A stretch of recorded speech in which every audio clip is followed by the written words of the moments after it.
In the sunlit kitchen, I was preparing my son's lunchbox. Early October in Connecticut had already turned chilly.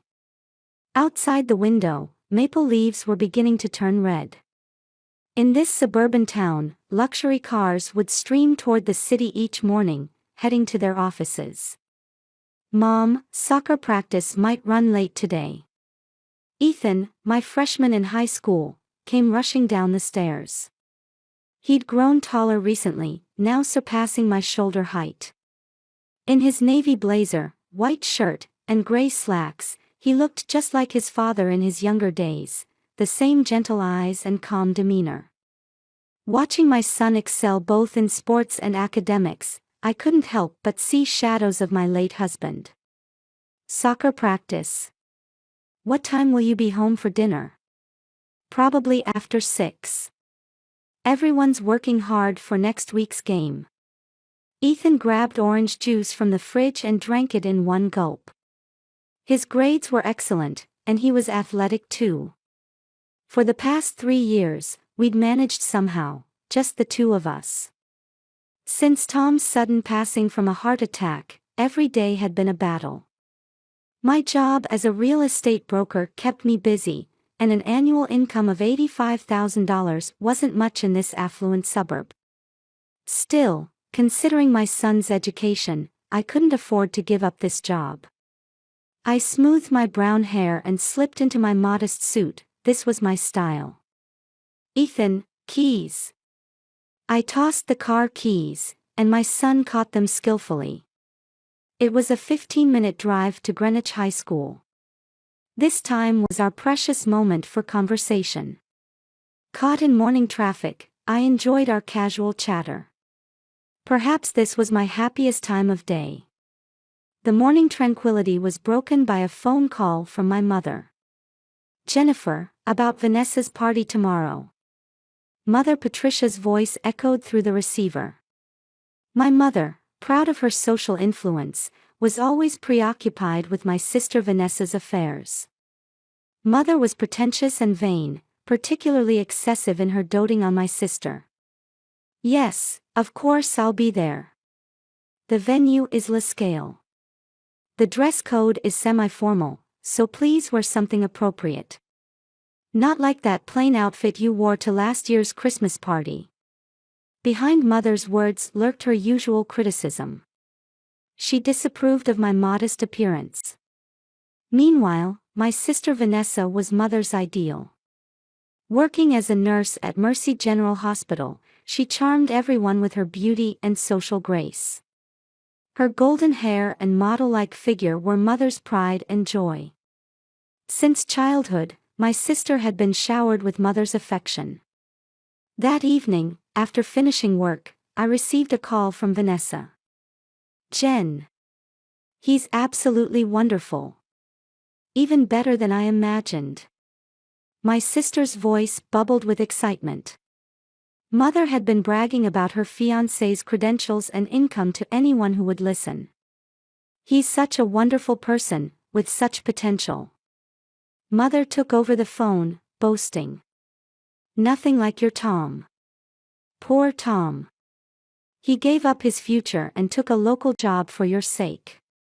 Those words stung. Mother had never approved of my husband's modest background. That night, after my son had gone to bed, I stood by the living room window, gazing at the night sky. I remembered the day 3 years ago when I lost Tom to a sudden heart attack. Though he didn't have an impressive career, he was a kind, honest man. He still holds a special place in my heart. I know he limited his career to our local area for my sake, as we'd been together since high school. But that was our choice. Tomorrow is my sister's engagement party. I want to celebrate her sincerely. Yet I also felt lonely, being misunderstood within this family. Mother and my sister always looked down on my lifestyle, treating my choices as failures. Still, every time I see my son's sleeping face, I find the courage to move forward. He is my pride and hope. Late at night, in the quiet house, I began preparing for tomorrow's party.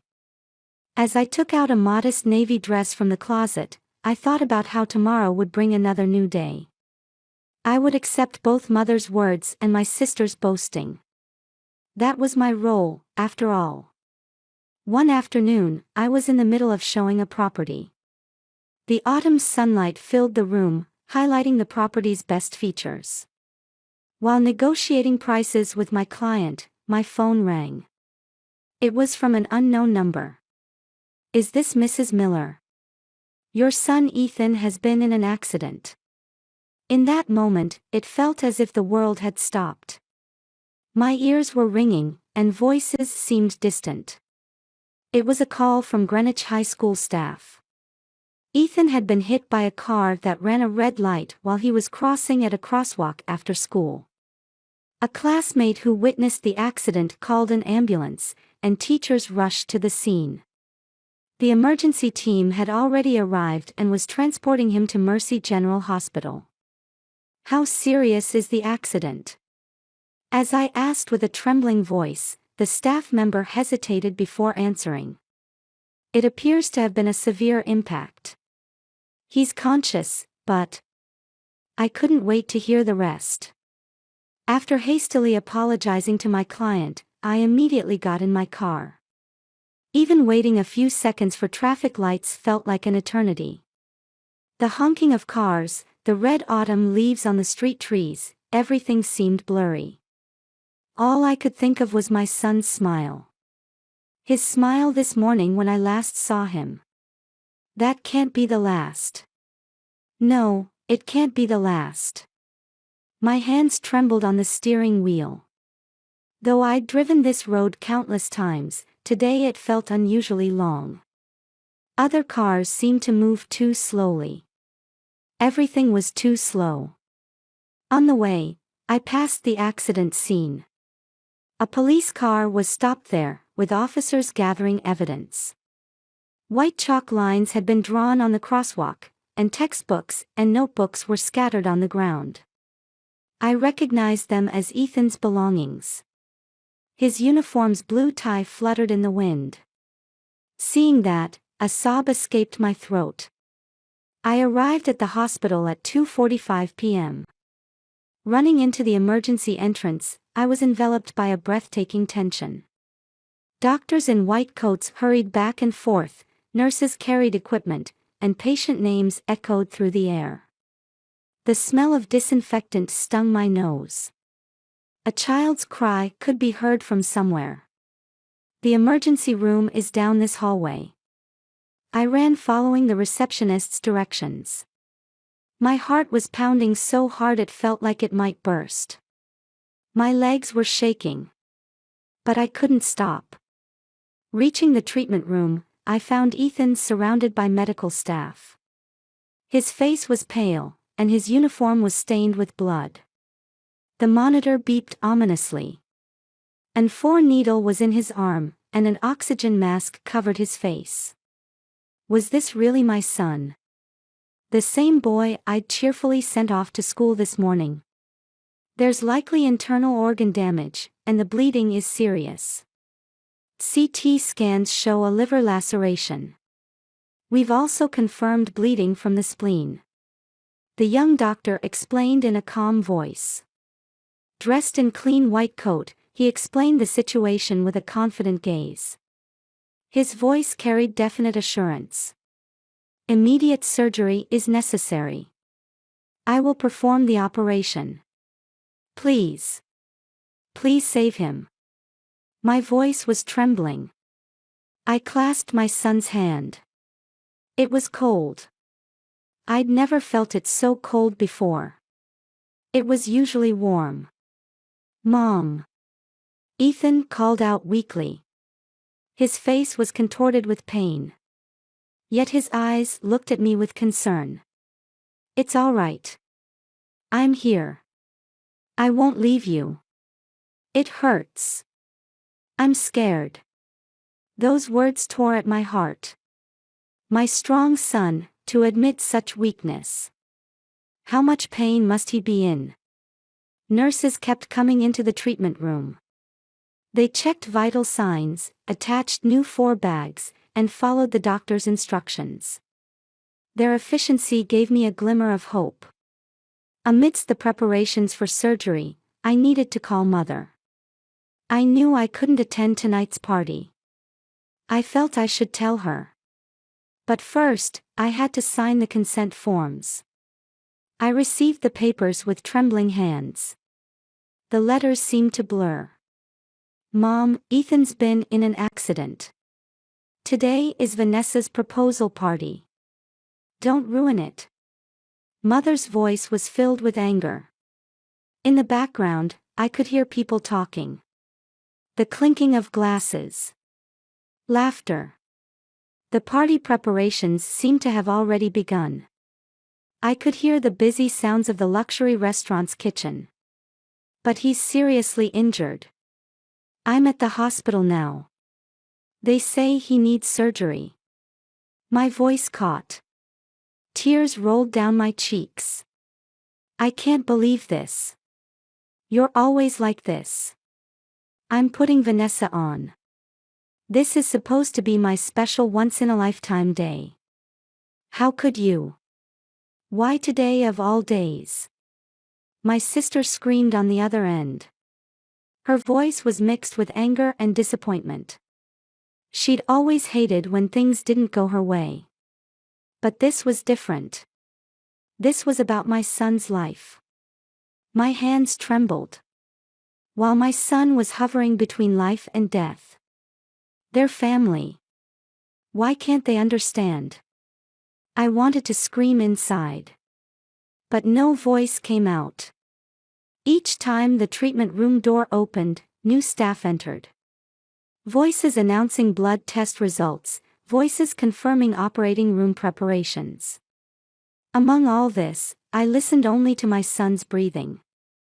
Then, the operating room door opened. The doctor from earlier appeared. Mrs. Miller, we're ready for surgery. His gaze held firm resolve. I could sense his professional determination. There was something reassuring about his presence. I will save him. That is my mission as a doctor. How comforting those words were. Tears welled up. As I watched my son disappear into the operating room, I stood there, almost in prayer. My son, whom I'd sent off to school as usual this morning. Though it was only hours ago, it felt like the distant past. Our conversation at the breakfast table. Our casual chat in the car. Everything had become precious memories. I sat in the waiting room chair, covering my face with my hands. My smartphone kept vibrating. Surely from Mother. But I had no strength to answer. Each notification tone made my heart constrict. The surgery in progress sign glowed red. The light seemed the color of blood. The clock hands moved cruelly slow. Outside the window, dusk was approaching. Looking up at the orange-tinted sky, I continued to pray for my son's life to be saved. Prayer was all I could do. This helplessness brought fresh tears. In front of the operating room, I pressed my trembling hands to my chest. The red lamp's light coldly illuminated the hallway. The surgery that would determine my son's fate was about to begin. The clock showed 3 p.m. The second hand on the waiting room wall clock seemed to move unnaturally slowly. There was no one beside me. At this moment, I felt painfully aware of how alone my son and I were. While nurses bustled about, I alone felt trapped in suspended time. Beyond the operating room doors, the battle for my son's life had begun. The sounds of machines, staff voices, and metal instruments clinking faintly reached through the doors. Each sound squeezed my heart. My smartphone vibrated again. The screen showed an incoming call from Mother. Though I had no energy to answer the phone, I checked the message. All the party preparations are complete. Don't ruin everything with your selfishness. Those words suddenly filled me with anger. Selfishness. when my son's life was in danger. But I didn't even have the energy to raise my voice. I just sat in the cold waiting room chair. Outside the window, clouds drifted by. The sky that had been clear this morning now felt eerily distant. I tried flipping through old magazines in the waiting room, but the words wouldn't register. After 4 o'clock, a nurse came to provide an update. Her expression made my spine freeze. There's more bleeding than expected, and additional procedures are needed. However, the surgeon is doing everything possible, so please try not to worry. At those words, my heart nearly stopped. Additional procedures. The weight of those words bore heavily on my shoulders. As I stared at the operating room doors, memories of my son's childhood flooded back. The day he first walked, his first words, his first day of school. Every moment felt as if it had existed for this very time. How much blood loss? His condition. My voice shook. The nurse wore an apologetic expression. The details will be explained by the surgeon after the operation. After that, the waiting room returned to silence. Only occasionally did the sound of medical staff's footsteps echo in the hallway. The sound of 4-pole wheels. Someone's voice. Everything felt distant. Nurses rushing with new 4 bags, medical technicians running with blood test results, knowing that each person played a vital role in my son's life filled me with both gratitude and anxiety. The clock hands moved mercilessly forward. During this time, mother's calls exceeded 10. The message content grew increasingly aggressive. I ignored them all. Right now, all I could do was pray. I remembered my son's smile as I sent him off to school this morning. His usual, "I'm off," now felt like a distant memory. Outside the window, dusk was falling, and street lights were turning on one by one. Other families in the waiting room must be carrying similar anxieties. Occasional sounds of crying, deep sighs, words of prayer. How many lives intersected in this hospital?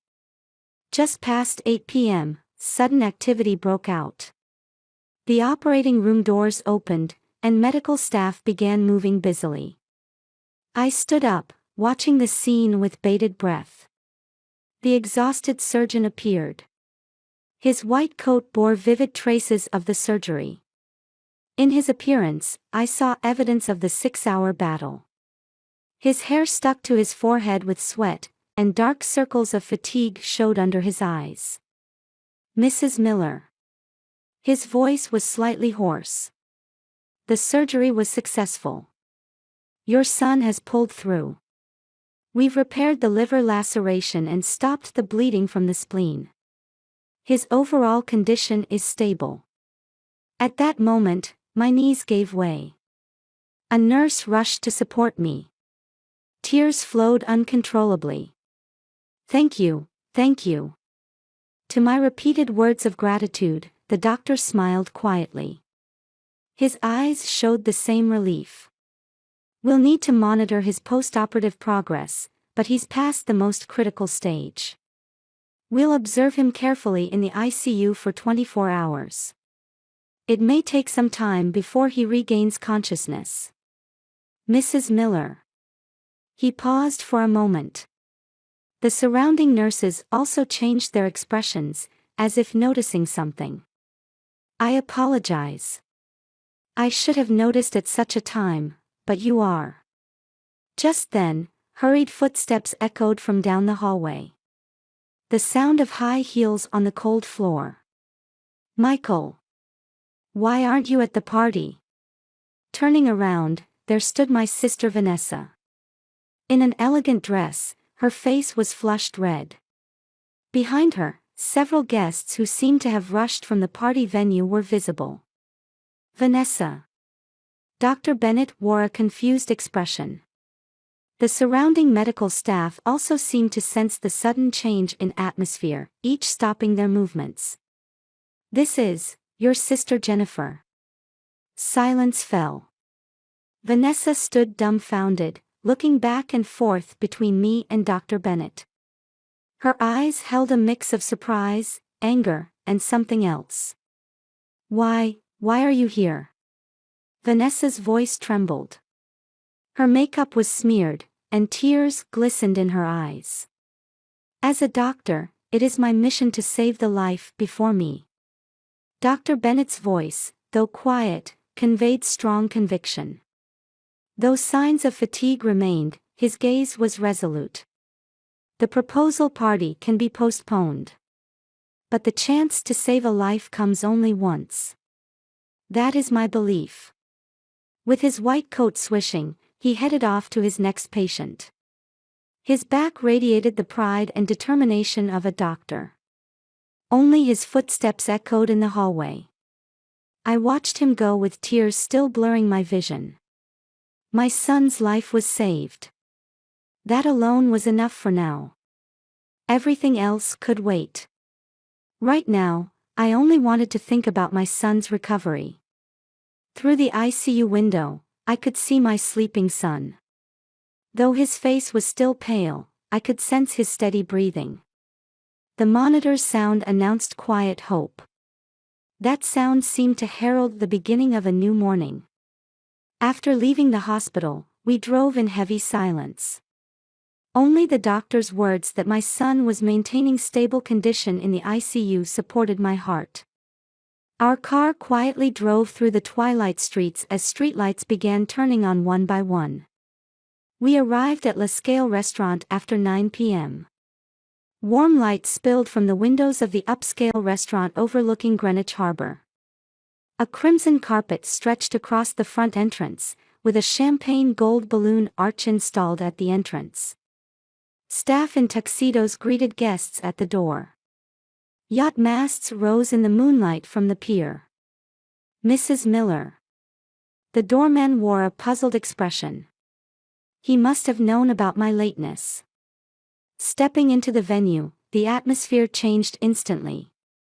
Crystal chandeliers cast an elegant glow, and the space was decorated in white and gold. Pure white tablecloths covered the tables, adorned with elegant floral centerpieces.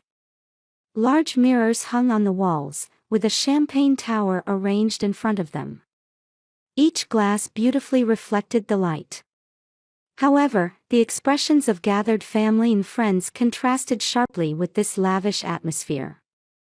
Faint whispers drifted through the venue, and the glances directed at us were thick with reproach. Cousin Maria openly turned away, while my paternal aunt clicked her tongue softly. On the silver trays held by catering staff, hors d'oeuvres remained untouched. I could see the bubbles quietly disappearing in expensive champagne glasses. "So you finally came." Mother's voice was cold as ice. Her pearl necklace cast an ominous gleam at her throat. Beside her stood Vanessa, still in her dress. Her makeup was smeared, and her eyes were swollen. Her white dress embellished with silver sequins was now wrinkled. "Vanessa." The moment I tried to speak, my sister cried out. Her voice seemed to make the background music pause for an instant. "Why did you choose surgery over the party? Why did you ruin my special day?" At her voice, the venue fell silent. A waiter's tray trembled slightly. "Because his life was in danger." "That doesn't matter. Today was my special day. You ruined my once-in-a-lifetime proposal party. I spent months preparing. This dress was specially made to order." Vanessa's voice shook hysterically.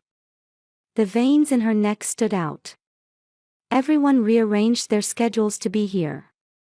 The venue was booked 6 months in advance. "Vanessa, calm down." Mother placed her hand on Vanessa's shoulder. However, her eyes glared at me accusingly. Her pearl necklace swayed with her rapid breathing. "Jennifer, you're always like this. Always thinking of yourself. It's your sister's most important day, and because you weren't here, the planned speeches and photos, everything was ruined. Each of Mother's words stabbed like a knife. The background music made her words even more piercing. Thinking of myself. My voice trembled. Anger and sadness welled up. My son's life was in danger. He just finished a 6-hour major surgery. You call that thinking of myself? Mother, he's your grandson. Relatives gathered around us like an audience at a theater. Under the luxurious chandeliers, an ugly family dispute was about to begin. Aunt Margaret, clutching an expensive clutch bag to her chest, spoke up. But, dear, the party was planned months ago. We specially made time to come from New York. That's right, Cousin Sophia chimed in. Everyone cleared their schedules to be here. All the surprises were prepared too. The relatives' voices of criticism piled up one after another. Hands holding champagne glasses trembled, ice cubes creating discordant sounds in the glasses. Just then, there was a sound at the venue entrance. As the heavy doors opened, everyone turned. There stood Dr. Bennett. Though he had changed from his surgical scrubs into a suit, his face still showed signs of fatigue. His tie was slightly crooked, different from his usual perfect appearance. It was clear evidence of the long hours of surgery. Michael. Vanessa started to rush over. Her high heels echoed on the marble floor. However, Dr. Bennett quietly raised his hand. The gesture carried a sense of determination. Vanessa, and everyone. Let me explain what happened today. His voice resonated throughout the venue. It was the voice of a professional doctor who had given serious explanations countless times. As a doctor, I chose to save the life before me. It was the life of a 15-year-old boy. He was in critical condition with internal injuries causing massive bleeding. When he was brought to the operating room, his blood pressure had dropped to dangerous levels. Dr. Bennett continued speaking, giving weight to each word. His voice mixed professional pride with personal conviction. The surgery lasted 6 hours. During that time, the boy's life was in danger multiple times. We fought desperately several times to prevent his heart from stopping. If we hadn't started the surgery immediately, he wouldn't be here now. A heavy silence fell over the venue. Only the sound of champagne bubbles could be faintly heard. And I have one more decision to make. Dr. Bennett's voice carried even stronger resolve. At that moment, the air in the venue seemed to freeze. I cannot marry someone who disregards human life. At those words, the venue erupted in murmurs. The sound of a glass being dropped could be heard, and someone let out a small cry. Michael. What are you saying? Vanessa's voice was almost a scream. Her hand reached out into the air. I cannot compromise my beliefs as a doctor. I cannot accept values that prioritize a party over human life. Not as a doctor, and not as a human being. Mother intervened. Her pearl necklace swayed violently. What are you saying? On such an important day, in such a lovely venue. Do you know how much this party cost? What matters is what happened on this important day. Dr. Bennett's voice maintained its calm while filled with strong determination. His eyes swept across the room. In the operating room, we were fighting for a boy's life. During that time, did the people preparing for the party understand the weight of life? While worrying about decorations, dresses, and food, a young boy was hovering between life and death. Complete silence enveloped the venue. The chandelier light illuminated everyone's equally pale faces. Dr. Bennett slowly turned to face Vanessa. I'm sorry.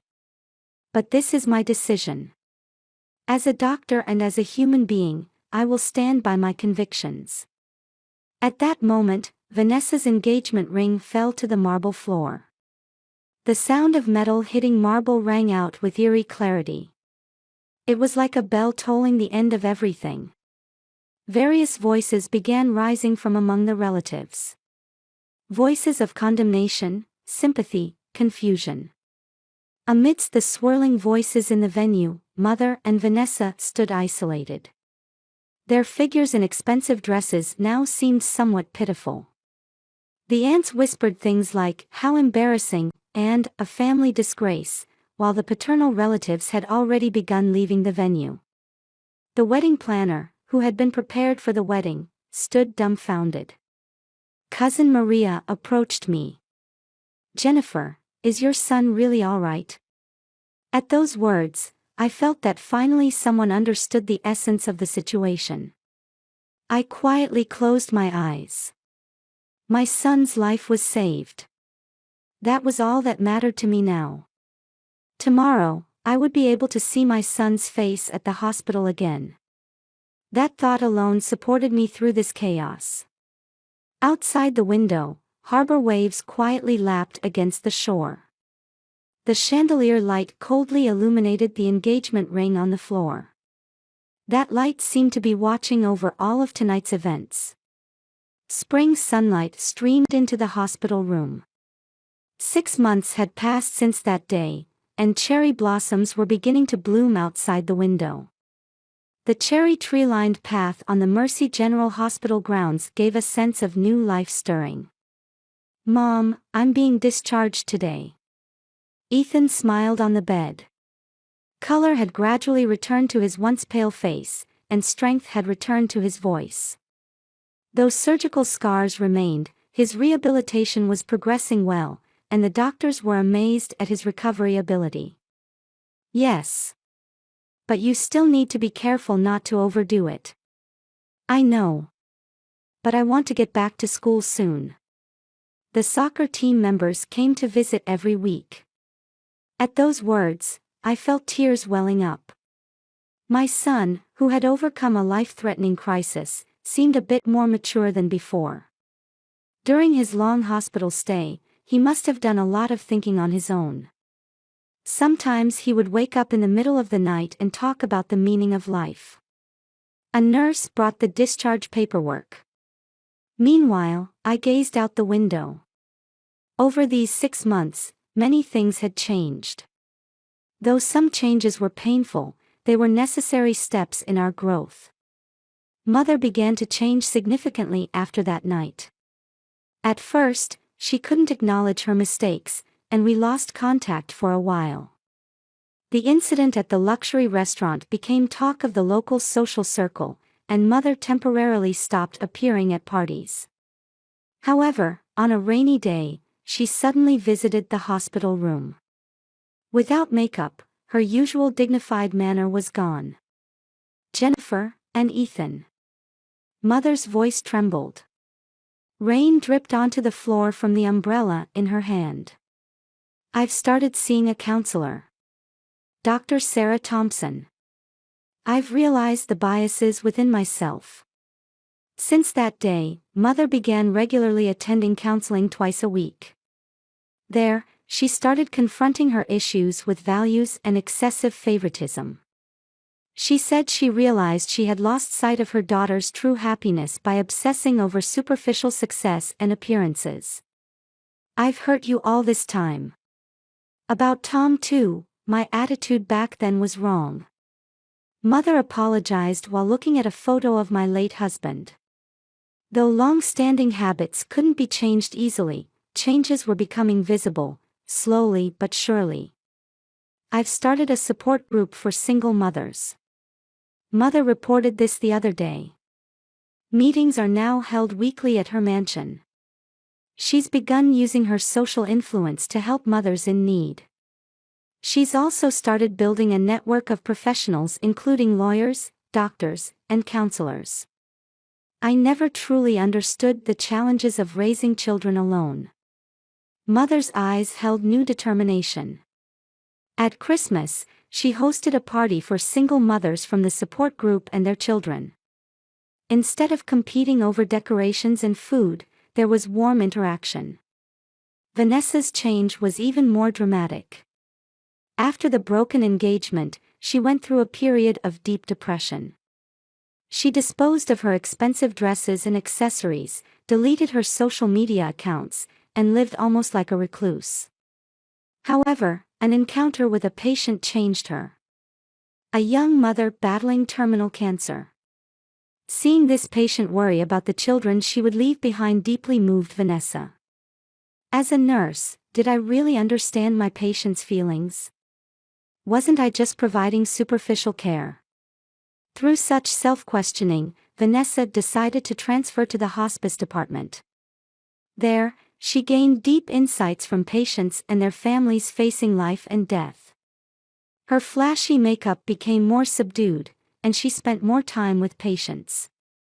Patients facing death teach us what's truly important. Vanessa said this while drinking coffee in the break room. Her eyes held a depth that wasn't there before. I used to be too focused on superficial things. The scale of the wedding, the partner's income. But what's really important is having a heart that understands the weight of life. She seemed to be experiencing her own growth while empathizing with patients' families' emotions. She particularly focused on caring for young patients' families. In the new ward, I met a wonderful doctor. He's a palliative care specialist. Vanessa told me this recently. Her expression then had a different, gentler radiance than before. This time, it was a meeting with someone who understood the weight of life. There was no trace of the previous superficiality. Sometimes we run into Dr. Bennett in the hospital hallways. We exchange polite greetings and interact as professionals. In that, I sense Vanessa's growth.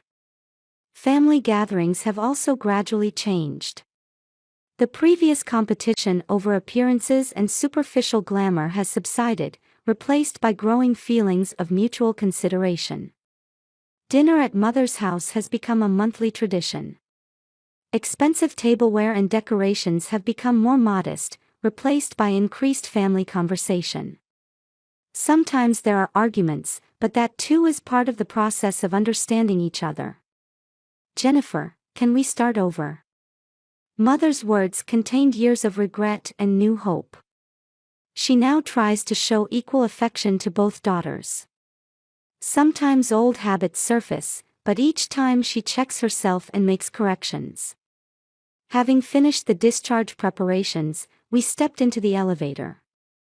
6 months ago, I had pressed the floor button in this elevator with trembling hands. The fear and anxiety of that time were now becoming nostalgic memories. Mom, are Grandma and Aunt Vanessa waiting at home? I nodded at Ethan's question. I'd heard that Mother and my sister were preparing a small party at home to celebrate his discharge. We didn't need elaborate decorations or expensive food. Just family gathering together, rejoicing in each other's presence. That was enough. Yes, they're surely waiting. Today they're making meatloaf, your grandfather's favorite. Really? Grandpa's? Yes. Grandma has started cooking recently. She's begun working in the kitchen herself instead of leaving everything to the housekeeper. My son showed a slightly surprised expression at Mother's new side. Change had definitely taken root in our daily lives. Leaving the hospital, a gentle spring breeze embraced us. Learning the weight of life, reaffirming family bonds, and taking steps toward a new future. These 6 months had become an irreplaceable time of growth for all of us. As I got into the car, I looked up at the sky.